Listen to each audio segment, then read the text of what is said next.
very funny dude. I remember the first time when I first came back to Chicago, the first comedy club that I did an open mic at was Riddle's Comedy Club, and I saw him here. He was fucking hilarious. Ever since then, every time I've seen him after that, he's gotten hilariouser and hilariouser. I don't even know if that's a word. But he recently did a weekend of jokes and notes, man. Crushed it, man. This guy's extremely funny. I need y'all to give him a lot of love and energy, man. Give it up for my man, Mr. Duke Hamilton. Keep it going till he gets to the stage. Give it up for Calvin Evans. Quick shout out to Calvin's mom. Where you at? Happy birthday. Felt good. The way people usually don't do shout outs. We just usually say, hey. We just talk about our friends behind our back. A lot of couples in here tonight. That's good. That's good. I actually recently just got out of a long-term relationship. We were together. Oh, shit. That's this is why you can't have nice things. Because of people like me. No, we were together for like 2.5, 7 years, give or take a week. You know, like when you're in a relationship and you want to break up with somebody, but they just have a lot of, like they actually have a lot of good qualities that make it hard to want to part. Like she had Netflix. She had an interest-free credit card. It was a late card, whatever. She had one of those vaginas. That was pretty awesome. She also had the most annoying little. Okay, it wasn't a Chihuahua. It was a shit something. What'd you say? Shih Tzu. No, it was a kid. Now.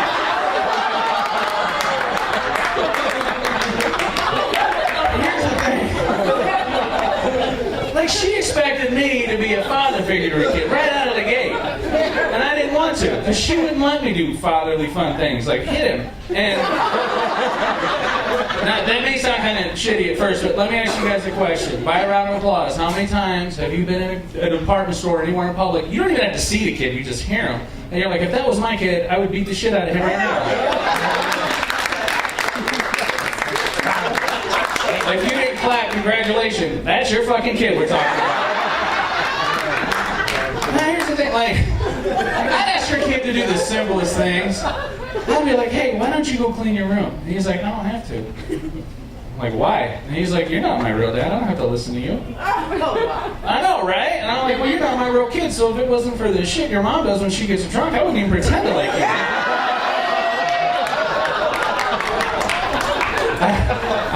I told him one time, I was like, hey, next time you walk by the bedroom in the middle of the night and it sounds like somebody's throwing a handful of wet ham into a ceiling fan, that's just the sound of us trying to make a better you. I've never done a set that sounded like a fucking Jerry Springer show. This is awesome. Listen, okay, don't get me wrong, like I have a kid of my own and he's awesome because he's mine and I made him. But the problem is discipline isn't anything like it was when I was growing up. And some of you guys, man, when I was growing up, I had the luxury of getting my ass beat with a switch. Anybody else? Okay. For those of you who grew up when discipline turned into child abuse, what that is there's a tree in your yard that you love to swing and climb. Your parents would make you get a stick off it just so they could beat the shit out of you with it. I got my ass beat with a Nintendo joystick once. In the middle of playing Mario Bros, and I counted how many times she hit me because I was on one of those fucking blocks. It was just like ping, ping, ping, ping, ping. That ass whipping lasted until I had a free guy. It takes 99 coins to get a free guy. Now, like when me and his mom, like when we first started dating, it was cool, it was fun and stuff, and like, cause she wasn't a bitch. And like, here's a perfect example. Like I was getting ready for a show one day, right? And I'm just getting dressed, and she goes, "Oh, is that the shirt you're gonna wear?" And I'm like, "Yeah." Why? And she's like, "Oh, I just didn't know they made fat in a size." I'm like, "Oh, hey, nice makeup. Didn't realize bitch came in a collar." See, the thing is, you women are very sensitive, so we gotta kind of pick and choose what we say. You can say anything to a guy. I mean, they'll act bad, but we don't really care. And here's the thing, like, for instance, I was walking through the house one day, I just got out of the shower, and I just had the towel on, and she's like, Jesus, would it really hurt you to do a sit-up? Yeah, it hurts a lot to do a sit-up. I was 40 years old, everything hurts. I can't bend over and pick something up without cussing. You know, you drop something, like, ah, fuck. My body sounds like a haunted house somebody's walking through, creaking every fucking step I take. But if she walks by with flip-flops, I'm like, holy shit, those high heels took a beating today, didn't they? Yeah, then I'm the dick.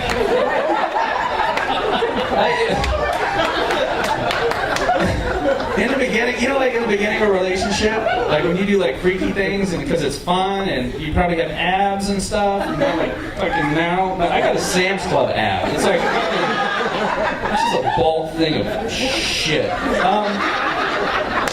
But shit, you're still feeling the shit. No, so, like, there's really something on my shirt. So, she tried to get me to sex. You guys know what that is?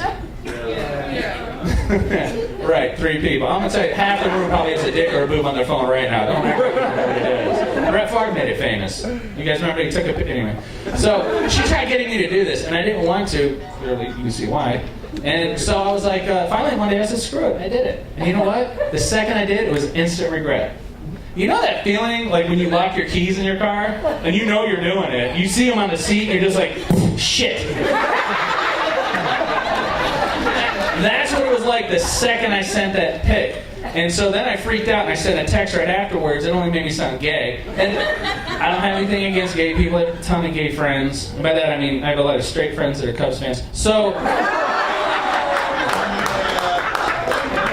if I offended any Cubs fans, I don't apologize. You can throw glitter on me. So I sent her a text. I freaked out. I was like, just kidding, that wasn't even mine. Yeah, evidently this guy just like having pictures of dicks on the phone just to send it when somebody wants to see one. So she sends me a text back and she goes, I don't believe you, send me a picture of your right hand. And I'm like, shit.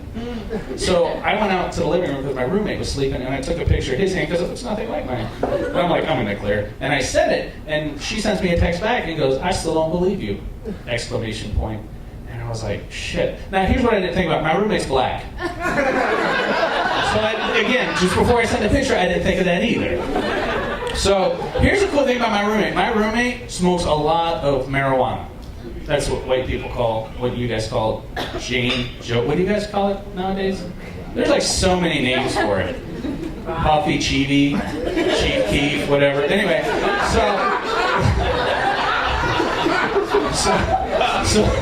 so anyways, he is like, you know, like somebody, you have them friends who get like really high that it kind of makes them stupid for like 20 minutes. Like, I woke up one day and there was a note on my kitchen table that said, hey dude, leave me your mailbox key, I can't find mine. P.S. And after P.S. he just signed his name. Like, I'm not gonna know who wrote the fucking note. We're the only 2 people with keys to the building, right? Like, maybe I'm just gonna sit there. I don't smoke pot. Like, I'm just gonna walk by and be like, holy shit, who is this? Get another roommate? Maybe I'll go to my neighbors who I've never spoken to in the 2 years we've lived there and just be like, hey, how's it going? Como estás? Hey, did you need my mailbox? So, anyways, he likes, when he gets really, really high, he likes to play this game, and it's called That Shit's Racist. Okay? And what it is, he gets really high, and he tries to find racism in things that are not even close to being racist. Okay? We're sitting there one day, and he's like, if you smoke pot, I don't know what that does, how that helps. I don't know if shit opens up in your nostril and it helps you circulate. I thought he was choking. I'm like, Jesus Christ, are you okay? He's like, yeah, man, it's just this good shit. Like, I had a chicken wrap earlier, and it was amazing. Okay? But I couldn't imagine sitting over there eating it and just being like, oh, this is oh, shit. So we're sitting there. We're sitting on a couch. He's like, oh, first of all, here's something also I learned from having a black roommate. I'll never ask him to borrow a condom again. He handed me one of the, what, Magnums? Is that what it is? It looked like a fucking sweatpant leg. I was looking for a drawstring, a zipper. Tied it off. It looks like a balloon animal at the end. So I'm sitting there, and he's like, yo, man, board games. I'm like, board games what? He goes, board games are racist. I'm like, what board game could possibly be racist? He goes, you know the game Clue? I said, yeah. He goes, how come there's no black people in it?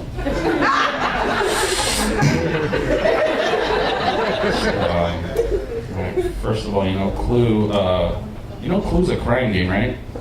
And he's like, yeah. Said, if you put one black guy in a crime game with a bunch of snobby rich white people, they're not going to call it Clue. They're going to try to call it obvious. Ladies and gentlemen, thank you very much for your time. Enjoy the rest of your show.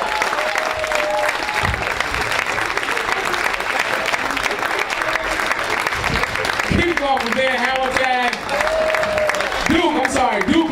Duke Hamilton. Duke.